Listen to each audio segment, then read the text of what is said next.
Welcome and good afternoon. I'm Commissioner. Today we're going to be talking about Dick Allen. Specifically, just a few weeks ago, Dick Allen and Dave Parker got inducted into the Hall of Fame, the Baseball Hall of Fame. Now, I think it was last year, I read a book called God Almighty Himself, which was the story of Dick Allen. And that combined with his recent induction in the Hall of Fame led me to want to make some comments about that. So I'm going to talk about Dick Allen and his Hall of Fame worthiness and some of the controversy surrounding him. I guess we'll just say that. For those who were just looking at stats and just wanted to compare stats, one might think Dave Parker and Dick Allen are pretty close, pretty similar. Dick Allen had a 292 career batting average. Dave Parker's was 290. 290. Um, Dick Allen had a 378 on base percentage, much higher than Dave Parker's 339. Dick Allen had a slugging of 534, which was higher than Parker's 471. Um, However, Dick Allen did not have 2,000 hits. He only had 1848. Parker had 2,712. And Parker had 339 home runs compared to Dick Allen's 351. So similar home run totals. Um, and then stolen base totals were pretty similar too. 154 for Parker, 133 for Dick Allen. So that, at first glance, you might think, well, they're pretty similar players overall. I would actually let's set aside the controversial parts of Dick Allen and just look at his performance, his playing performance. And I'm going to make the argument that Dick Allen was actually um, far superior in terms of his performance. And his career was shorter, obviously. So everything that Dave Parker did, he did in 9,358 at bats, and Dick Allen did it in two-thirds that, 6,332 at bats. So the home run totals, which were already higher, the hit totals, again, he didn't have 2,000 hits, but if we would have extrapolated that, he would have. Um, so, we're just going to focus on his performance. Um, so in his first 11, let's just give the overview. I gave you his career. His career OPS plus, which is on base percentage plus slugging, plus meaning it is adjusted for ballpark and time period and that kind of thing, and put on a 100-point scale, 100 being average. His career OPS plus is 156, which is I think I read like 18th highest all time, something like that. He was Rookie of the Year in 1964. He is MVP in 1972. He was a seven-time All-Star. From 1964 to 1974, which is his first 11 full seasons in the majors, he has the highest OPS plus of anybody. From 1964 to 1974. So 1964 to 1974, those 11 years, he's up there with, let's say, Willie McCovey, Hank Aaron, Frank Robinson, Willie Stargell, Roberto Clemente, Harmon Killebrew, Willie Mays, Carl Yastrzemski. Okay, all of those Hall of Famers.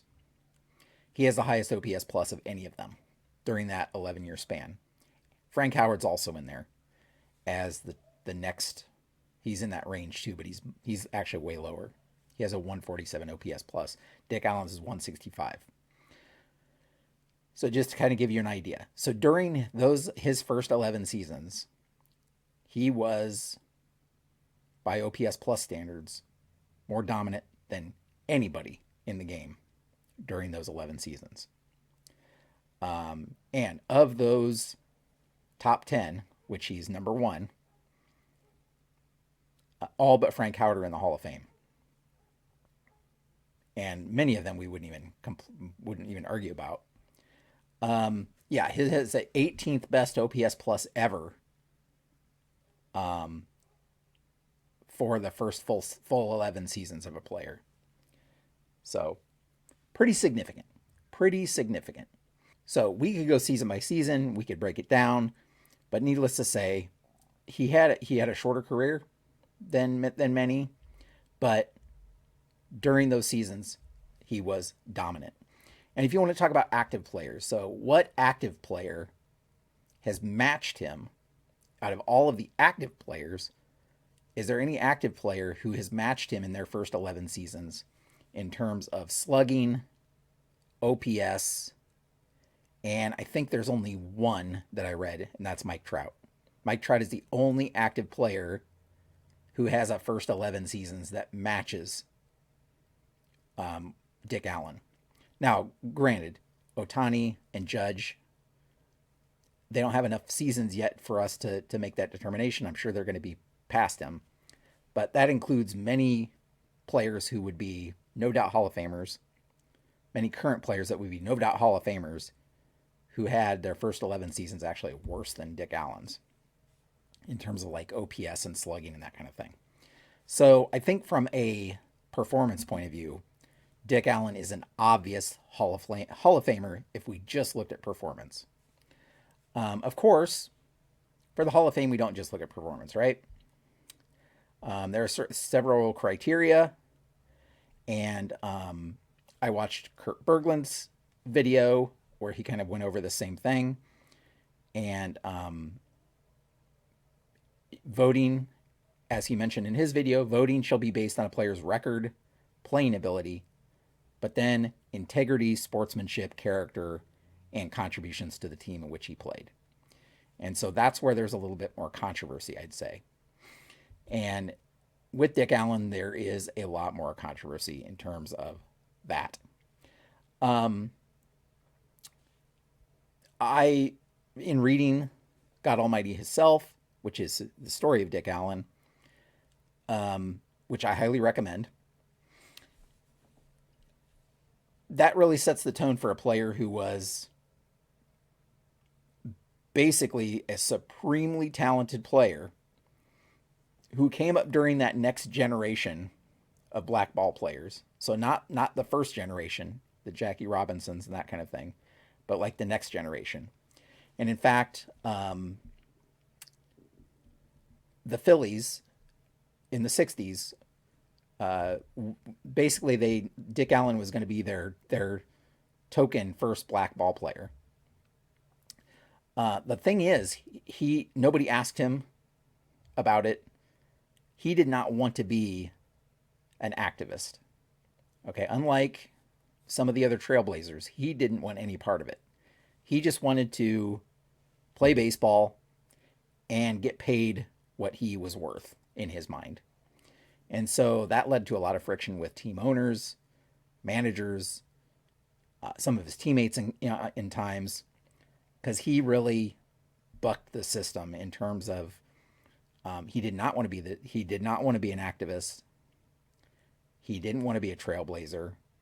He was a shy and quiet player who didn't like media attention.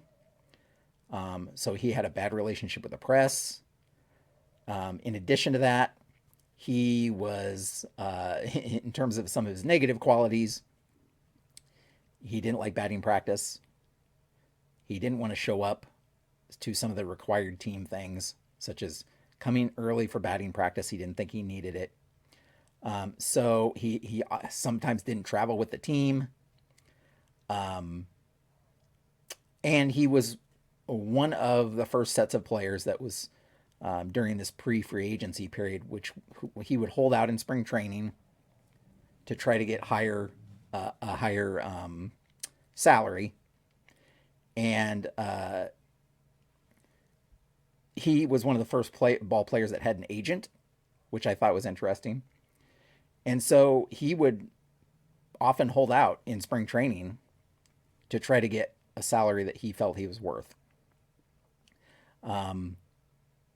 Not based on just seniority, but based on value to the team.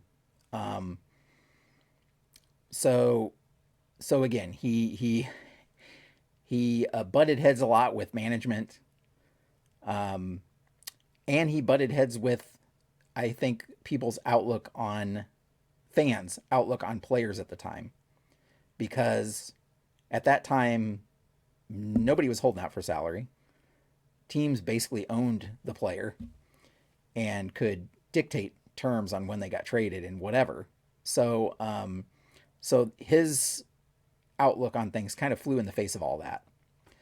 Um, and so yeah, that's what really comes across in the book. So again, supremely talented, but the fact that he bucked the system, he didn't want to play nice, uh, didn't want to meet expectations that they had back then with dealing with the press, participating in team activities, and that kind of thing. Um, he didn't want to do any of that. He just wanted to come, play, do his best, and that's it. So another little thing that I thought was interesting is he was the first one of the first ball players to study game footage to get an edge on the field, which I thought was interesting. Now, uh, many of his teammates say he was a great teammate. You can see Mike Schmidt and others talk about how great of a teammate he was, which kind of flies in the face of some of the bad press he got and some of the bad connotation. That being said, he did have his issues, as I said. He did miss games on occasion because wasn't getting along with management or whatever. So there were a couple of games wouldn't show up. Um, because of that, he got traded a lot. Uh, Teams didn't want him because they didn't want to put up with the other stuff that came along with having him on the team. Um, he wasn't a rule follower and he didn't want to do any of that stuff. He just wanted to play. He just wanted to play and get paid what he felt he was worth. So yeah, again, God Almighty Himself is the name of the book. I highly recommend it. Gives you a little bit of background. The thing that it doesn't do is maybe talk about he had a problem with drinking. It doesn't really delve into that too much, but he did have a problem with drinking. He was fanatical about horse racing, but not the gambling side. It was more the horse side of things, actually. And so there were a couple games he missed because he was late catching the team bus. So that's another thing. He wouldn't ride with the team sometimes. He'd find his own way to the ballpark if they were playing out of town. So in that regard, yeah, he definitely ruffled feathers.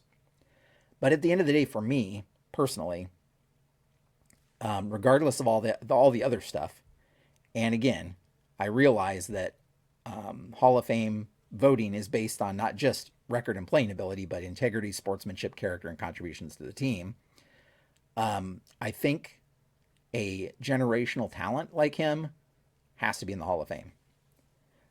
So I'm not disappointed that he's in the Hall of Fame.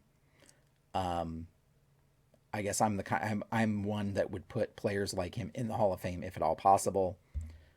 Um, Generational talent to me deserves to be in the Hall of Fame. One could argue, and if we went back through other current Hall of Famers, we would probably find many of them who are in the Hall of Fame, in addition to Dick Allen, who had problem with character and sportsmanship and integrity and contributions to the team as well. This doesn't discount any of his negative qualities by any means, but there are many players already in the Hall of Fame who did not exhibit sportsmanship, who did not exhibit integrity, who did not exhibit character or contributions to the team, but they're still in there because of their baseball ability. And so in that sense, he has to be in the Hall of Fame. He, again, generational talent, has to be in the Hall of Fame. So there you have it. That's my take on it. I'd love to hear your comments down below. What you think, how much we should weigh ability on the field versus all of the other baggage that comes with a player off the field. Should players who had issues off the field have that held against them in terms of Hall of Fame voting? And then, of course, I'm not even. There's the whole controversy with performance enhancing drugs and that kind of thing, and how that may impact players who will become eligible. The Mark McGuires of the world, the Barry Bondses of the world, and those kinds of players as well. Now, Dick Allen was not one involved in performance enhancing drugs back then, or anything like that. So he doesn't have that, but he has the other baggage that goes along with him. And again, I think arguments could be made for performance enhancing drug and its impact on whether players should be in the Hall of Fame or not. But again, that's because it's impacting their performance. And so some I could see discounting player performance based on that. But in Dick Allen's case, his performance was not impacted by any of that stuff. So that you can't really factor in. But yeah, that's my take on it. Just thought I'd do a quick video and tell you what I thought, and love to hear your comments down below. So with all that said, thank you so much for watching, and until next time, have a great evening.